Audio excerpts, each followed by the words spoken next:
Hello and welcome to radio Himalaya news Balochistan news exclusive. नाज़रीन, जैसा कि आप जानते हैं, जाफर एक्सप्रेस को BLA के कर्मचारियों ने हाईजैक किया।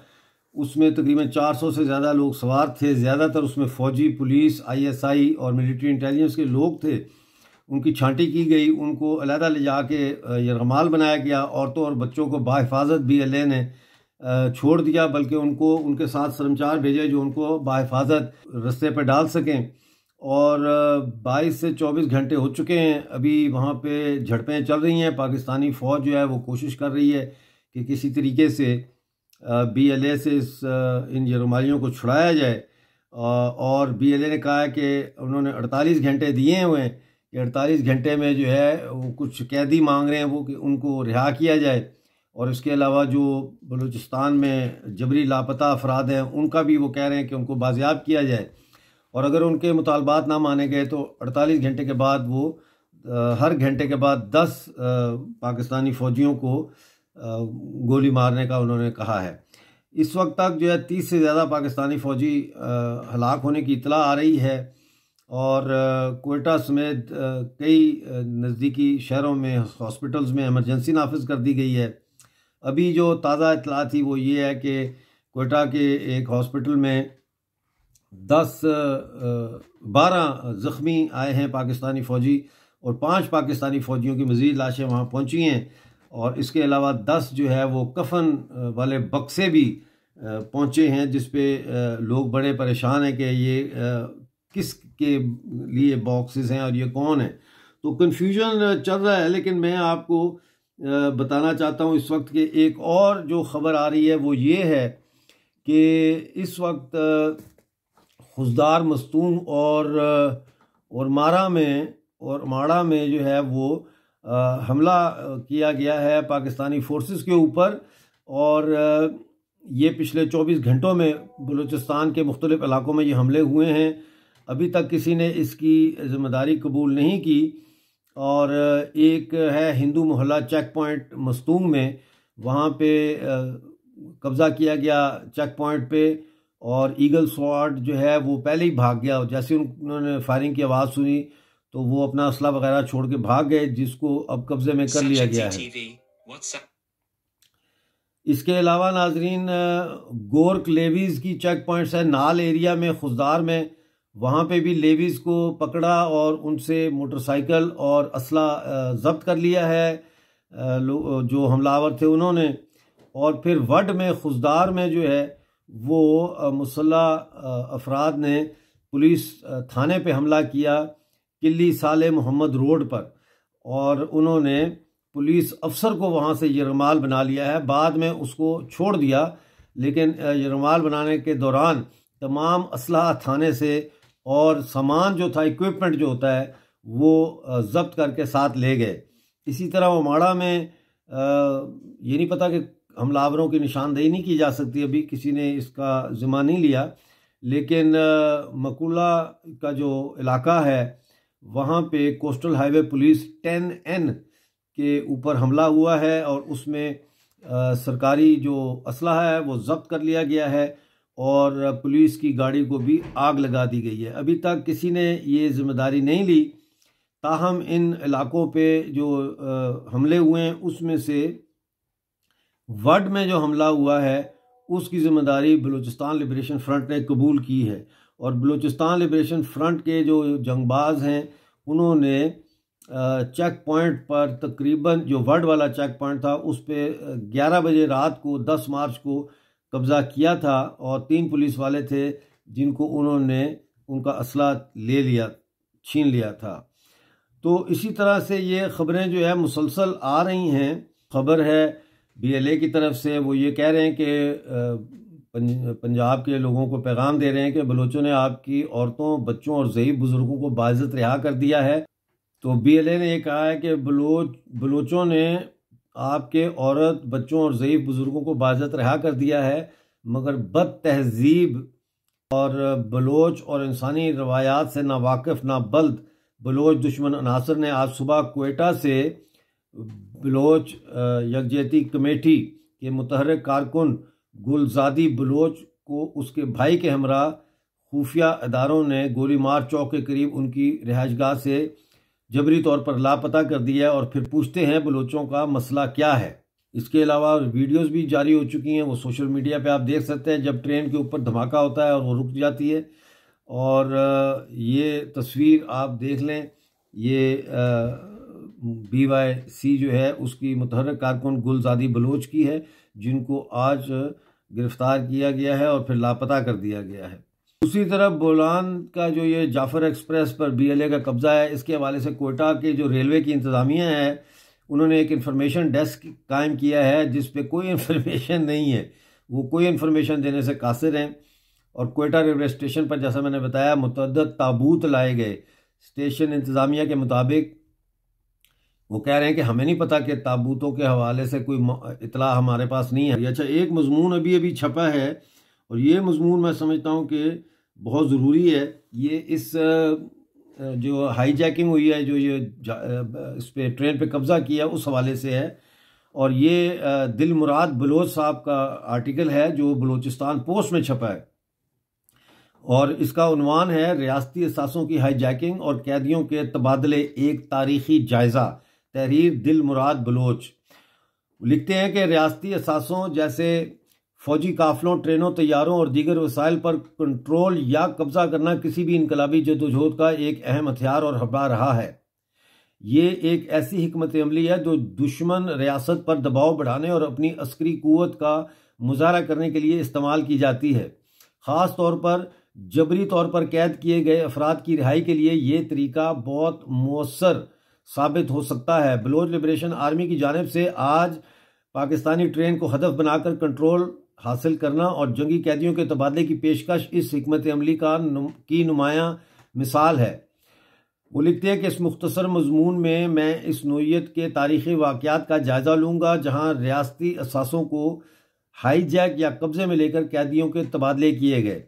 तो वो तारीख़ी मिसालें पेश करते हैं इसराइल और फ़लस्तीन के कैदियों के तबादले। तो वो लिखते हैं कि इजरायली तनाज़े में कैदियों के तबादले की बेशुमार मिसालें मौजूद हैं। 2006 में फ़लस्तीनी आज़ादी पसंदों ने इसराइली फ़ौजी गिलाद शालित को गिरफ्तार किया। 5 साल की कैद के बाद 2011 में इसराइल ने 1027 फ़लस्तीनी कैदियों के बदले गिलाद शालित को रिहा किया।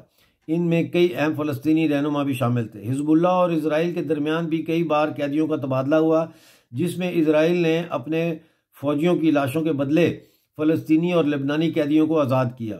फिर वो भारत और कश्मीर के कैदियों के तबादले का भी जिक्र करते हैं। वो कहते हैं कश्मीर में भी मुसल्लह तंजीमों की जानिब से भारतीय फ़ौजियों को यरगमाल बनाकर कैदियों की रिहाई की कोशिश की गई। 1989 में JKLF ने भारतीय वज़ीर दाखिला की बेटी राबिया सईद को अगवा किया, जिसके नतीजे में हिंदुस्तान ने 5 कश्मीरी कैदियों को रिहा किया। फिर वो भारतीय तैयारे की हाईजैकिंग और कंधार में लैंडिंग के वाक़े का जिक्र करते हैं। 1999 में भारतीय एयरलाइन फ़्लाइट IC814 को पाकिस्तान की रियासती मदद से अस्करियत पसंदों ने हाईजैक करके अफ़गानिस्तान के शहर कंधार में उतारा। इस वाक़े में जैश मोहम्मद के सरबराह मसूद अज़हर समेत 3 अस्करियत पसंद भारतीय जेलों से रिहा किए गए। इन अफराद को बाद में पाकिस्तानी इस्टेब्लिशमेंट ने अपने मकसद के लिए इस्तेमाल किया और आज भी इन्हें एक असासे के तौर पर देखती है। फिर वो मिसाल देते हैं आयरिश रिपब्लिकन आर्मी की। आयरिश रिपब्लिकन आर्मी के हवाले से लिखते हैं कि आयरलैंड की आज़ादी की तहरीक में भी IRA ने बरतानवी फ़ौजियों को अगवा करके कैदियों के तबादले की कोशिश की। 1980 और 1990 की दहाई में कई बार बरतानवी हुकूमत पर दबाव डालकर कैदियों की रिहाई मुमकिन बनाई। फिर कोलंबिया की मिसाल देते हैं। कोलंबिया की मुसल्लह तंजीम FARC ने कई बार सरकारी एहलकारों को यरगमाल बनाकर कैदियों के तबादले करवाए। कोलंबिया में ये अमल कई दहाइयों तक जारी रहा और कई बार हुकूमत को मजबूर होकर अस्करियत पसंदों के मुतालबात मानने पड़े। अब वो बलूचिस्तान के तनाज़र में लिखते हैं कि बलूचिस्तान में ये दिलमुराद बलोच साहब का आर्टिकल मैं आपको सुना रहा हूँ। वो लिखते हैं कि बलूचिस्तान में पाकिस्तानी फोर्सेस ने हज़ारों बलोचों को जबरी तौर पर लापता कर रखा है, जिनमें से एक बड़ी तादाद को खुफिया रियासती मराकज़ में तशद्दुद के ज़रिए कत्ल कर दिया जाता है, जिनकी लाशें फेंक दी जाती हैं जो हमें मिलती रहती हैं। अक्सर देखा गया है कि जब भी पाकिस्तानी फोर्सेस पर हमला होता है तो पहले से रियासती खुफिया और गैर एलानिया जिंदानों यानी कैद खानों में कैद बलोचों में से कुछ लोगों को निकाल कर कत्ल कर दिया जाता है। फौज की तरफ से गिरफ्तार करके जबरी लापता करना या इन्हें कत्ल करने की तादाद बिलाशुबा हज़ारों में है। ऐसे भी वाक़यात हमारे सामने हैं कि फ़ौज ने दूसरे इदारों की तहवील से लोगों को उठाकर कत्ल कर दिया है। BNM के मरकज़ी लीडर यानी BNM बलोच नेशनल मूवमेंट के मरकज़ी लीडर कमाश नसीर, कमलान, सदीक एदो और यूसुफ नज़र को अदालती पेशी के लिए जाते हुए पाकिस्तानी फ़ौज ने मकामी पुलिस से छीनकर कुछ दिन के लिए जबरी लापता करने के बाद कत्ल कर दिया था। गुज़िश्ता साल केच में बालाच मौला बख्श को काउंटर टेररिज्म डिपार्टमेंट ने दौरान हिरासत कत्ल करके मुकाबले का नाम दिया था। ऐसे बेशुमार मिसालें मिलती हैं। आगे दिलमुराद बलोच साहब लिखते हैं कि सन 2013 में बलोच लिबरेशन फ्रंट ने जीवनी में पाकिस्तानी कोस्ट गार्ड नामी फोर्स के एक कैंप को कब्जा में करके 2 फौजियों को हिरासत में लिया। पाकिस्तानी रवैये के बरक्स BLF ने इन्हें जंगी कैदी का दर्जा दिया। जुमला हुकूक फराहम किए कि तंजीम जंगी कैदियों को मीडिया की मौजूदगी में पाकिस्तानी रियासत या आलमी रेड क्रॉस के हवाले करने के लिए तैयार है। लेकिन पाकिस्तान ने ये वो कह रहे हैं कि हमने उनको गिरफ्तार किया और हमने कहा मीडिया के सामने हम रेड क्रॉस के हवाले इनको करने के लिए तैयार हैं, वापस करने के लिए तैयार हैं इन फौजियों को जो गार्ड थे, कोस्ट गार्ड जिनको गिरफ्तार किया था कैंप से। लेकिन इसके बावजूद BLF ने जंगी कवानीन का पास रखा लेकिन पाकिस्तान ने ना ये पेशकश कबूल की और ना ही किसी आलमी तंजीम को इसकी इजाज़त दी। इसके बावजूद BLF ने जंगी कवानीन का पास रखा और कैदियों को महफूज तरीके से रिहा कर दिया। गुज़िश्ता साल BLA ने एक हाज़र सर्विस फौजी अफसर को गिरफ्तार करके कैदियों के तबादले की पेशकश की, लेकिन पाकिस्तान ने पेशकश पर गौर करने के बजाय फौरी जवाबी हमले करके अपने ही अफसर को हलाक करवा दिया। आज जंगी तारीख का अहम दिन है।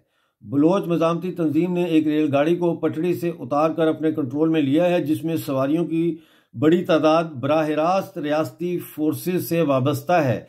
BLA ने पाकिस्तान को कैदियों के तबादले की पेशकश की है। पाकिस्तान का वाहिद रद्द-ए-अमल वही पुराना घिसा पिटा जुमला है, कुचल देंगे, जिसका मतलब हमेशा जबरी गुमशुदगियां और मावराए अदालत कत्ल रहा है। आज भी पाकिस्तान के रद्द-ए-अमल से यही सामना आ रहा है। तंजीम कह रही है कि इसके सरमचार महफूज हैं और पाकिस्तानी बमबारी के जवाब में 30 तक पाकिस्तानी फौजी अब तक हलाक हो चुके हैं, जबकि पाकिस्तान के तमाम TV चैनल तंजीम के जंगी कवानीन की पासदारी में रिहा किए गए ख्वातीन और बच्चों की रिहाई को फौज की बड़ी कामयाबी करार देने में जुटे हुए हैं। किसी भी जिम्मेदार ऑफिशियल ने तंजीम के पेशकश पर अभी तक गौर करने का इशारा तक नहीं दिया। पाकिस्तान का खौफ वाज़ेह है कि इसने तंजीम के पेशकश को कबूल किया तो उसका मायने ये होगा कि वो बतौर रियासत बलोच मज़ामती तंजीमों को फ्री के सानी कबूल कर रहा है और इससे बलोच तहरीक की आज़ादी को आलमी सतह पर मज़ीद मकबूलियत और शोहरत मिलेगी। पाकिस्तान एक अस्करी रियासत है जहां पर फैसला फौजी दिमागों में जन्म लेता है और उनका पूरा फलसफा चंद अल्फाज में कैद है। मुट्ठी भर अनासर हैं, कुचल देंगे, सफ़ा हस्ती से मिटा देंगे और रियासत की रिट सख्ती से नाफिज है। यही अल्फाज इस रियासत की ज़हनी और सियासी नाकामी की अक्कासी करते हैं। जो रियासत अपने एक शहरी की लाश के बदले दूसरे फरीक के सैकड़ों या हज़ारों लोगों को रिहा करते हैं, उनकी तारीख में जड़ें काफ़ी गहरी हैं। पाकिस्तान की तारीख महज इतनी है कि अंग्रेज़ बाबा ने अपने मफादात के लिए इसे सन 47 में तख्लीक किया। लिहाजा हमें पाकिस्तान से ऐसी तवक्को वाबस्ता नहीं रखनी चाहिए कि पाकिस्तान जंगी कवानीन की पासदारी करेगा या अपने शहरियों की जान की हिफाजत के लिए हमारे मुतालबात पर गौर करेगा। अगर ऐसा करे तो ये ना सिर्फ बलोच की बड़ी कामयाबी होगी बल्कि पाकिस्तान के हिस्से में बज़ोर ताकत ही सही कम अज़ कम एक तो अच्छा फ़ैसला आएगा।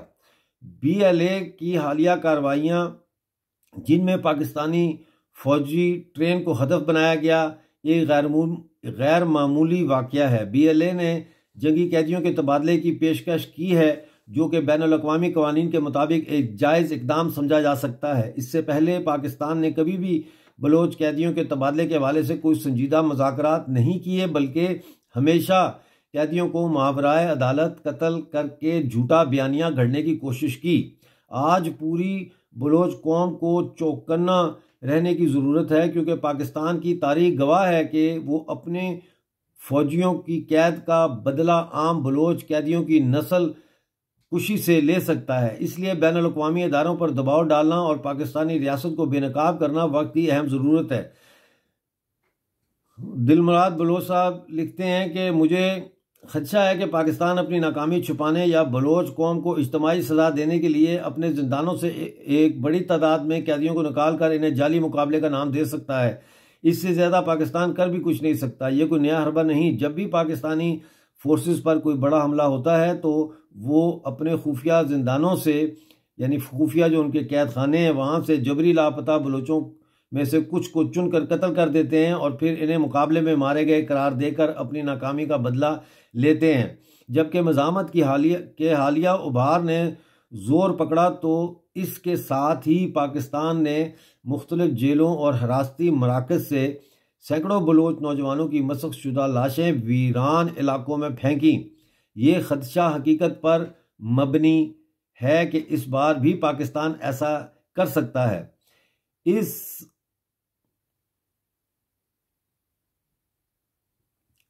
इस वक्त हमारे सोशल मीडिया को हाइप तख्लीक करने के बजाय इसमें संजीदा और संगीन इंसानी अलमिये के इम्कान को रद्द नहीं करना चाहिए, बल्कि सेव बलोच प्रिजनर्स हैशटैग जैसे हैशटैग चलाकर पाकिस्तानी मजालिम को आश्कार करने की ज़रूरत है।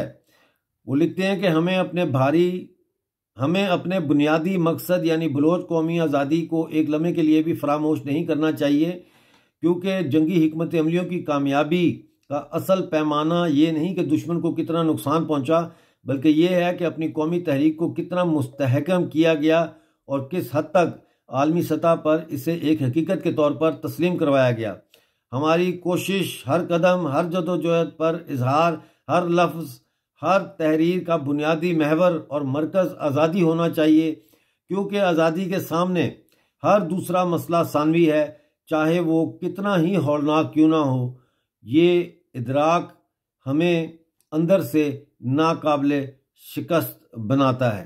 तो ये मैंने आपके सामने जो है वो एक तहरीर पेश की है दिलमुराद बलोच साहब की, और उन्होंने इस हाईजैकिंग के हवाले से ये तहरीर दी है। जैसे ही कोई ख़बर आती है मेरे पास वो मैं आपके साथ शेयर करूँगा। प्लीज़ चैनल को ज्वाइन करें, वीडियो को लाइक शेयर करें और सब्सक्राइब करें चैनल को, और इस वीडियो को वायरल करें ताकि ज़्यादा से ज़्यादा लोगों तक दिलमुराद बलोच साहब का ये जो मजमून और पैगाम है ये पहुँच सके।